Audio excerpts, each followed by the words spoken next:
Mike, different Mike, pronouns he, him, calling in from Scrawny Crawdads, who says God didn't create a lousy world, probably talking about the fact that we're talking about how crappy the world is and that God made it and all these things. Mike, you are our final call of the day. How are you doing today? Hey, good gentlemen. Thanks for having me. Last call. Thank you for waiting for so long. I'm from Charleston. Yeah, thanks. No pizza on this side. I'm staring at my slices, getting hungry. I'm dying. Yeah. So what's going on? What do you said? Right. God didn't create a lousy world. Is there something specific that we said that you're grumping about, or is there something you want to present to us? Like, what are you saying? It's an ongoing grump. I've called in several times, and whenever I bring it up, last time I spoke was with was it Johnny Angel? Right. Is his name sarcastic? Is he not an angel? I don't know what's going on there. He is very sarcastic. He is sarcastic. Yeah, he's a snarky puppy. He's got a little Bill Maher thing going on. Sure, very convincing. Whether but it works because he's gorgeous. But anyway. Only his dog, actually. Anyway, go on. He told a very sad story. He knew friends of his that he goes, what kind of a God, in the Johnny Angel voice, kind of a God does a world where a kid dies of cancer and less than 2 years old. Absolutely tragic story. All the time. And I answered him, and it just didn't even register. And then he just kept going on and on. Well, what's your answer? Yeah, what was the answer? What was your answer? Maybe it was a bad answer. All three of us had the same exact maybe.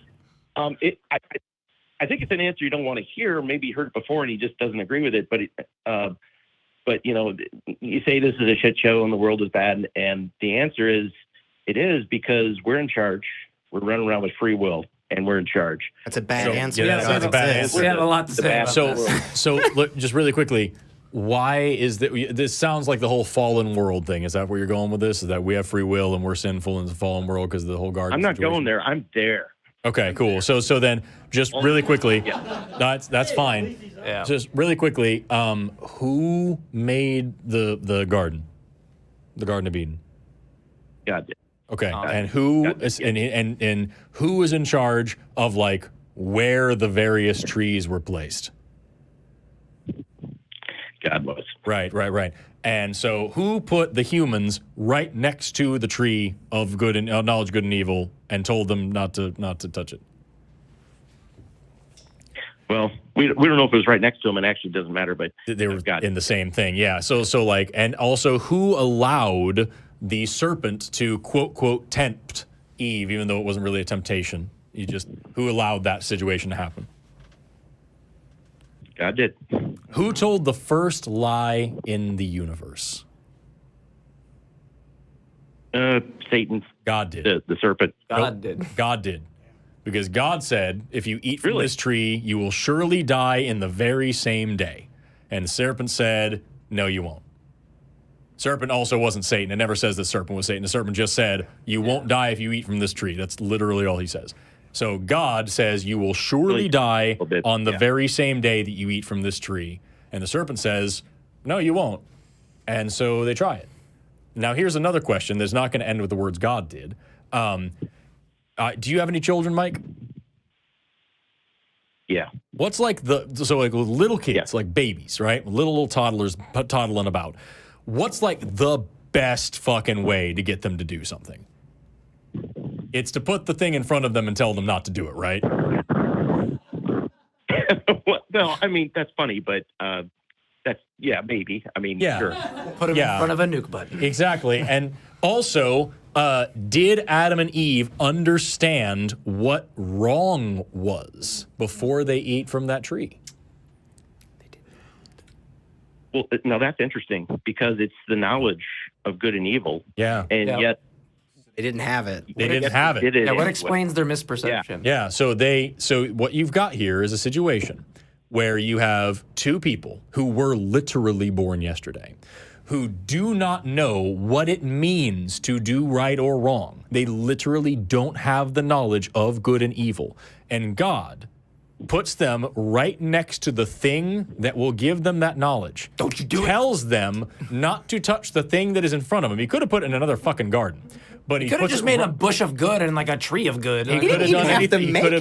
He could have done a million other things. And then God, knowing full well what is going to happen because he is omnipotent. God knows the future. God knows the past, the present, the whole 9 yards. God knows exactly what they are going to do. God allows them to do the thing that he doesn't want them to do, that they do not know is wrong, and then punishes them for doing what is wrong. Not only them, but punishes their children and their children's children and all other people, especially women who now have painful childbirth and must be subjected to men. It must be subservient to men. That is the God that you're offering us here. Oh, and your alternative is to say that 2 naked people tripped him up on his way to creating the universe. Right. So either way, it's a lousy world. Either your God is an idiot or he's just he's an asshole. Like, there's no way around it that if this God is all-knowing, he made a terrible decision. He knew what was going to go wrong with this decision. He's punishing other people for his terrible decision. And now we skip forward today in the year of our Lord 2024, and we've got 25,000 people starving to death every single day, 10,000 of them children. We have rampant child cancer. We have all sorts of problems with disease and with rape and with murder and with genocide. And you're sitting here saying, yeah, but those 2 people that literally could not have known any better 2,000 years ago shouldn't have done the thing that they didn't know was wrong. And I'm telling you, even if the garden story made even an iota of sense, which it super fucking doesn't, even if it did, it still would be wholly inappropriate and completely evil for God to punish people thousands of years later because a couple of fucking hippies ate an apple. That doesn't make any sense, dude. No matter how you slice it, your God is responsible for this situation, and he should be held accountable for it, which is a really good reason that why he doesn't. Mike, what's your response? Well, first of all, calling them a couple of hippies from Forrest who was wearing a hairpiece a while ago, that's rich. I used to have that kind of hair, too. I used to have hair all the way down my back. Yeah, Mike, what anyway. Yeah, what's your response? Because I'm curious. My real response is, if that's it, if this is where we're at and this is the world, you're right. This is a crappy thing. If that's where the story ends. It doesn't end there, but if that's where it ends, and I don't agree that they didn't entirely know. I think they had free will, but they didn't have knowledge. And I don't know about this. What explains how they could misperceive? Free will, apparently. So. Yeah, but look, what explains how they could misperceive? Right? They don't have any knowledge of good or evil. Well, they were. So what explains, right? If not culpability on God's part, right? Coercion. Mm-hmm. If not that, what explains it? It doesn't seem like you have very many options to do, right? And then, regardless of that, like, well, I want you to answer that, but think about it this way. Like, it seems like you're on board with what Forrest is saying. Like, imagine I committed some, like, horrible crime, okay? And Forrest just goes, hey, like, let's say I did something, like, terrible. I killed a bunch of innocent people, little children, and did all these horrible things, right? Make it as crazy as possible. Forrest just goes, hey, I will take his sentence for him, right? Give me the sentence. It's fine, right? I will take that. I will take the burden. Do you think that that's justice? Do you think that any justice has been done, that I get to walk away and that he's going to take on my burden? What do you think? That was a weird noise outside. Well, I mean, it all depends what kind of a court you got going, but it's like a penalty, a fine for money, and I'm just asking if you think. I'm just asking if you think if that's justice. That's all I'm asking. If you think that. Yeah, I mean, if it's just we're just talking money, keep it simple. No. I killed little children, and he's gonna take the sentence for me. Is that justice? Is that justice? And then you're going to try and relate that to Jesus. Don't worry about what I'm going to relate it to. Just answer the question, man. It doesn't matter. Woo! It's just if you accept this proposition, you might not accept another one. That's case by case. No, I'm asking you about this case. I'm asking you about this case right now. I just went outside. I grabbed Greg, our producer. I stabbed him. Okay, and then I went and I stabbed everybody else in the crew. Right. And then Elliot. Elliot just wanted to be. You can be part of wanted this. to be murdered. That could happen later. You be careful. I am rooming with you. Depends on how you play your sleep cards. right next to me. I do owe you a round of beer, so. Do you think that that was justice for me to not have any punishment at all? Right. And someone else take it for me? It's just a yes or a no. It presupposes that between two humans, between a human and a God, God gets to play God. Stop. I didn't say anything about God. Stop. It's so boring. Stop. How dishonest you're being right now. Mike, seriously, I'm asking you, stop adding anything else. Don't worry about God. Don't worry about Jesus. Don't worry about the fucking juju up the mountain. I don't give a shit about any of that right now. It will matter in a minute. Probably will, right? You see what's coming. But just be honest with me. Is it justice? Yes or no? I'll answer you. If it's between two people, I don't think that's justice. Okay, great. Okay. Awesome. So what's the asymmetry? And all of these people in front of me who never lived back then, now having to take on and do what Forrest is doing by, like, they are not even volunteering. Mm-hmm. They didn't even sign up for life, but they have to now take a sentence for somebody else that someone else did. Yep. Show me the asymmetry between those cases. And don't special plead about some, like, infinite mind bullshit. Mm-hmm. Well, no, it's much more than that. It's not just that it's being carried down, which I don't understand, but everybody is doing what God didn't intend you to do, even from an early age.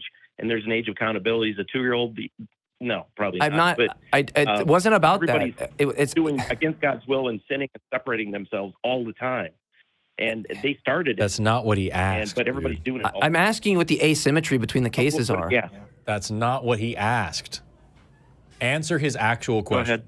What is the asymmetry between those cases? How is it different? In virtue of what is the case where Forrest takes that sentence for me any different than the case of humanity right now, according to your view? Okay. I think I already answered that. No, you didn't. You didn't answer that. What's the difference? Because by the way, they didn't exist then. They just were born into this thing, right? What's the difference? You're going to have to repeat the question. I don't understand. Mike, you seriously can't understand. Forrest takes my sentence. We can even make it a little bit more analogous that he's like forced to. Like someone comes up to him and just goes, "You're taking Mike's sentence. He did this thing," and then he's thrown in jail, and I get to go free. You agree with me that that's not justice, right? We've gotten that off the table. I'm asking you what the asymmetry is for the entire audience in front of me being born into a world, myself included, being born in your view in the world where they have to take the sentence of some McRib guy, McRib woman, right? Like, I don't understand what the asymmetry is. You can help me out in virtue of what there is some difference. How is it, just in plain terms, how is it justice then that we must bear the sentence for Eve's sin? Exactly. Well, you're going to bear the justice for your sin. That's not. Oh my God, that's Mike. not what. Just focus on Mike. I'm mildly getting frustrated now. I'm just gonna go hang out with like some really fucking cool people if you don't answer this question again. Because like I'm giving you my time. I've given a lot of people time. I don't have to fucking give you any more of my fucking time. I can go give people who are actually gonna probably listen and respond to what I'm saying. Why the fuck am I gonna spend the time with you when I'm just now like being insulting to them? So answer my fucking question or we're done. I think I already answered it. I don't understand the original sin theory. I don't understand it. Okay. I don't understand. Okay. But it sounds like you're saying that particular case of original sin compared to the story that JMike was just talking about where Forrest is forced to take the punishment, it sounds like what you're saying is neither of them are just. It is not justice in either of these scenarios. And honestly, man, that's kind of where we're at. Yeah. And if what you're telling me is that's the world that your God created, just to get back to the fucking point, man, that's lousy. Yeah. That's a lousy fucking world. Thank you for getting to the point. That's it, man. It sucks. Like, your God did that. He chose to make this shit world, apparently, where even you were like, I don't get it, man. It doesn't seem right. So, I don't know, Mike. Well, no, we're all responsible for our own Vince, and it started there. Are we though? Except for the fucking point I'm making. So I want to try one more thing that's a little bit just off, because it's very clear that this isn't going to go anywhere further on this particular thing. I just have one other question for you, Mike. It's something you said stuck firmly into my craw. You said that, yeah, this is a bad, lousy world if this is all there is, but this isn't all there is. It's still going somewhere, and it sounds like what you're drawing into there is like Revelation and the rapture and all that, and this is all part of God's plan. Is that what you're saying? Is that, you know, all the terror and horror and pain and suffering that we see in the world is all acceptable because it's all part of God's plan? It's not part of God's plan. It's our free will. And yeah, to answer your question, that's part we're of the running the show. plan. It was perfect. It's not perfect now, but it will be. If this was heaven, So then it's all Hold on, things hold on a considered. second. Hold on a second. Let him just. I'm going to hold you to the fire here, Mike. That's all I just want to distinguish. Oh, man. I get that you believe in free will, which doesn't matter because lots of, like, Satan has free will and still rejects God, and also God violates free will in the Bible but it doesn't matter. The point is, I get that you believe in this free will thing, and I get that you're saying that our sins are our own actions. What I'm saying is that you believe in this story, that God has this grand plan, and everything that's happening in the middle here is all just a part of that. And God, being omnipotent and all-powerful and all-knowing, could do it any other way, but he chose this, and he knows every bad thing that we are ever going to do, and he's like, yes, this is the way that it shall occur. They're free to, and then I will have this other thing. We'll have a big party. Yeah, exactly. It sounds like you're saying that all the sin and pain in the world is a regrettable part of God's plan, but a part of God's plan nonetheless. Is that fair to say? Which makes it a good thing in that view. That's exactly my point. Yes. Is that fair to say, Mike? I see I agree with everything except for the plan part. It's not God's plan. He's like, set the table. We're running around like maniacs. Does God know everything, past, present, and future? Yes or no?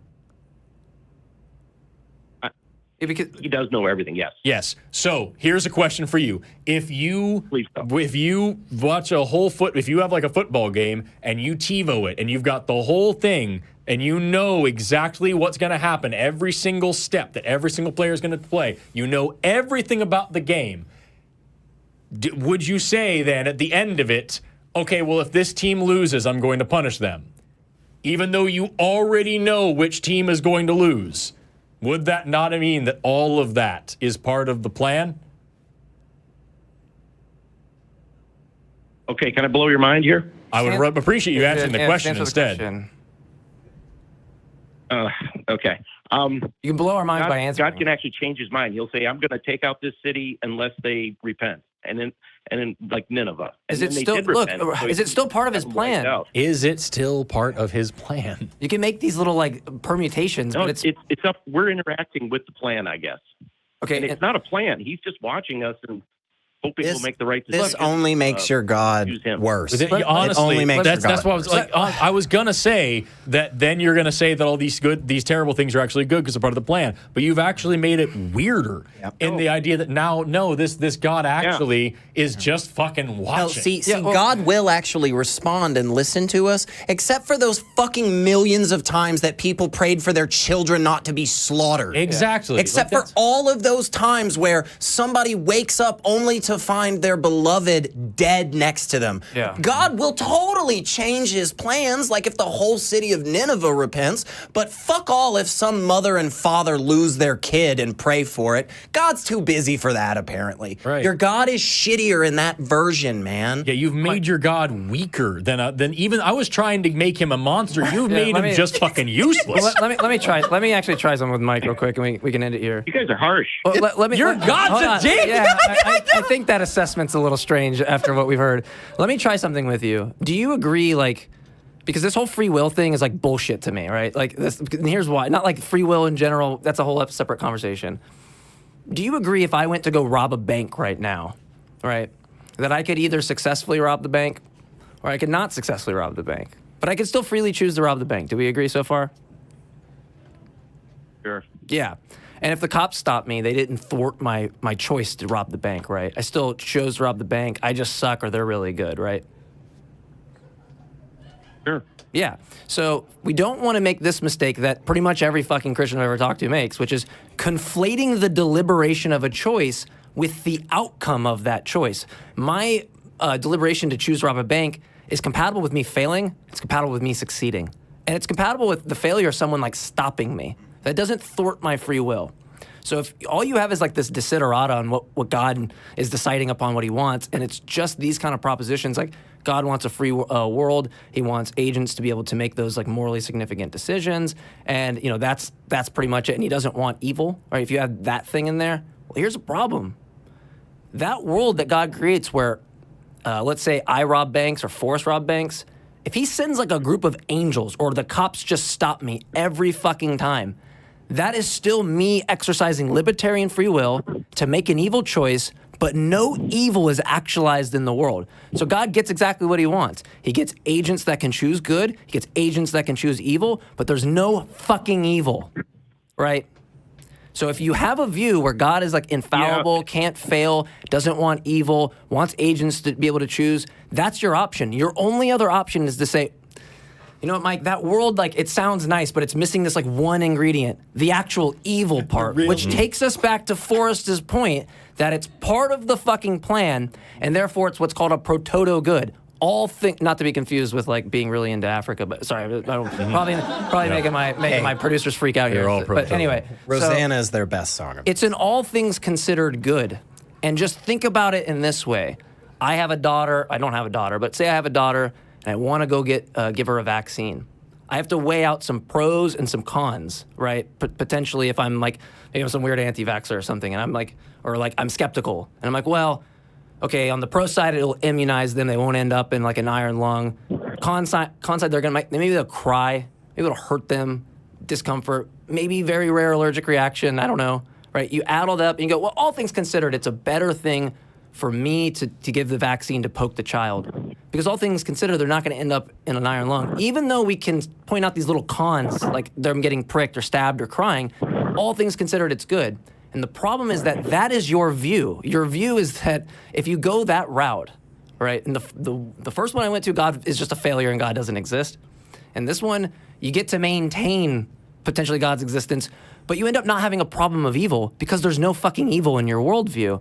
And then now we get weird statements like, all things considered, the Holocaust should have occurred. All things considered, that baby, even though it sucked for them, that should have occurred. For every single instance, all things considered, it was actually a good thing, right? And if that's the case, you got a major problem, because if sin is something that ought not be done, and it turns out now it's something that should have been done, and now original sin is not something that ought to have been done, but something that should have been done, then how can there be any meaningful notion of the atonement of Jesus if what it means to have some type of redemption arc from a fall is that there was something that shouldn't have occurred, and now you have something that should have occurred, all things considered? It makes the atonement of Jesus meaningless when now the story I've been told about sin being something that shouldn't occur is now something that should occur, and Jesus didn't have to die on a cross. He could have just came down and said, like, potato, and then, like, left. It would have made no difference. This view just has so many problems. I don't know what you're thinking, but no, I don't think we're gonna get much better than that on it, Mike. Yeah. Honestly, like I totally stand by the original statement that God made a lousy fucking world, and it's because honestly the version of God that you've described is a lousy fucking God, man. Yeah. Good thing is, probably doesn't exist. So anyway, it was long-winded, Mike. But can I do a final statement? Of course, yes. Yeah. Yeah. I mean, just the final statement is, this isn't heaven.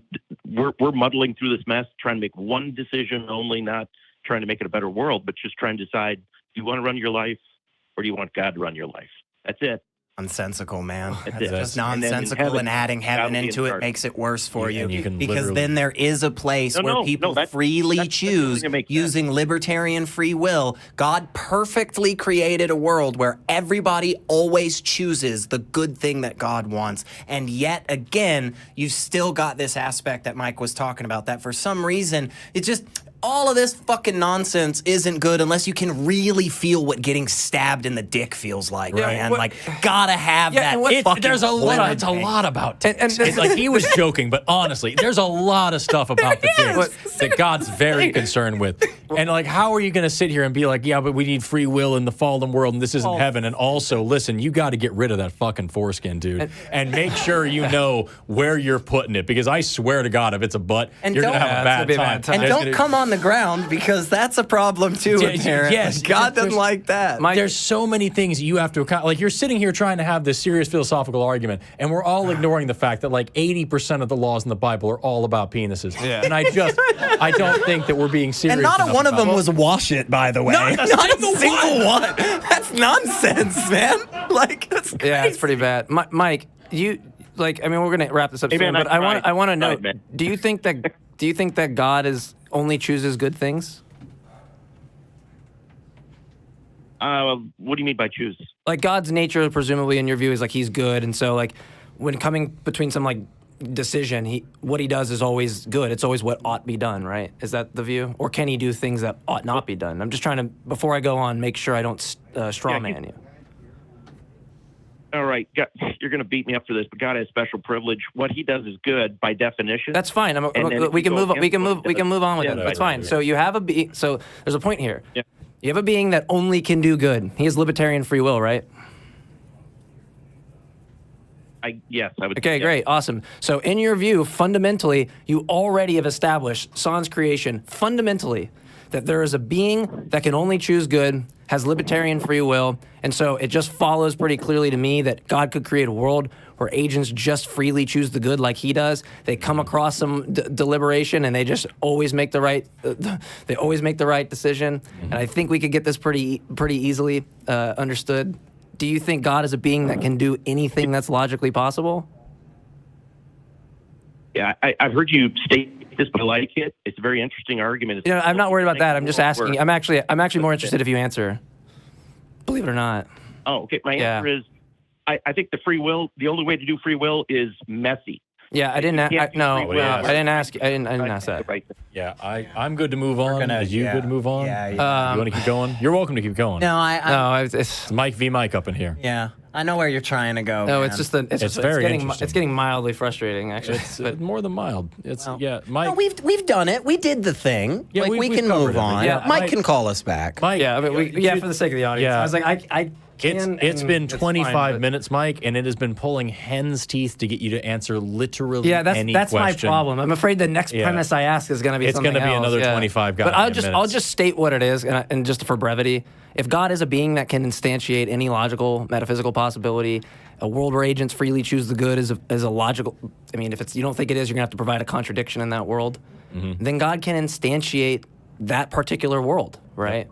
And that is just going to follow from what you accept previously, and this is why problem of evil arguments, in my opinion, are very strong, because they take things that you accept, and even when you throw some things out in a way, it's so easy for me, Elliot, Forrest, or any other people to reconstruct arguments based on those propositions, because there's only so many ways you can go, and the consequences are pretty straightforward once you kind of write them all out, right? There's only very few worlds that you can have. Worlds where we just choose evil stuff, worlds where we just choose good stuff, that's all you can choose. A world where there's both of that, a world where the evil gets prevented, and then the world we're in now. And every time you run through all of those worlds, they always want the world with the evil actually in it. And that just means the world is the way it ought to be right now. Yeah, I think the biggest thing is, like, you're talking about God could have created this world. God could have created a Bible that said don't own slaves and wash your dick, and he did not. Yeah. Like that. That's the real sin that I think is the most grave. First two commandments could have been don't own slaves, wash your dick, and that would have been it. But he didn't, and I think that sin is unforgivable, Mike. And with that, we're going to end the show. We did it, guys. We did it.